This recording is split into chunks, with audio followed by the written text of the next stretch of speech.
शिक्षक बदल्यांसाठी बोगस प्रमाणपत्र ही हेडलाईन सध्या सगळीकडे दिसते, पण नेमकं काय घडलंय? कोल्हापूर जिल्हा परिषदेच्या शिक्षक बदल्या प्रक्रियेत 356 शिक्षकांनी विविध प्रमाणपत्र सादर केली, जसं की वैद्यकीय, कौटुंबिक किंवा अपंगत्वाचं. पण ही प्रमाणपत्र खोटी असल्याच्या तक्रारी आल्यावर प्रशासनाने तपासणीसाठी ही कागदपत्र CPR नावाच्या संस्थेकडे दिली.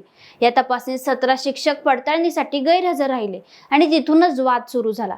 प्रश्न असा आहे की गैरहजेरी म्हणजेच बनावट प्रमाणपत्र का, की नोटीस, प्रक्रिया किंवा संवादात काही गोंधळ झाला? CPR नेमकी कोणती संस्था आहे, तिचा अधिकृत दर्जा काय आहे, हे अजून स्पष्ट झालेलं नाही. त्यामुळे या प्रकरणात अजूनही बरंच धुसर आहे. जर खरोखरच प्रमाणपत्र बनावट असतील तर त्या शिक्षकांवर कडक कारवाई होणारच, तर निष्पाप शिक्षकांनाही फटका बसू शकतो. या घटनेमुळे शिक्षण विभागावरचा विश्वास डळमळीत होतोय आणि शिक्षक संघटनांमध्ये अस्वस्थता वाढते.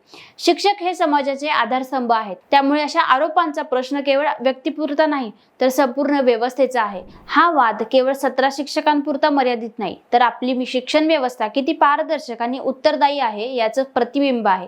तुमच्या मते प्रशासनाने योग्य पद्धतीने कारवाई केली का CPR सारख्या संस्थांची भूमिका अधिक पारदर्शक असावी का? तुमचे विचार कमेंटमध्ये नक्की सांगा आणि अशा शिक्षण आणि प्रशासनाची निगडीत विषयांवर बोलत राहण्यासाठी ट्रेंडी गप्पाला फॉलो करा.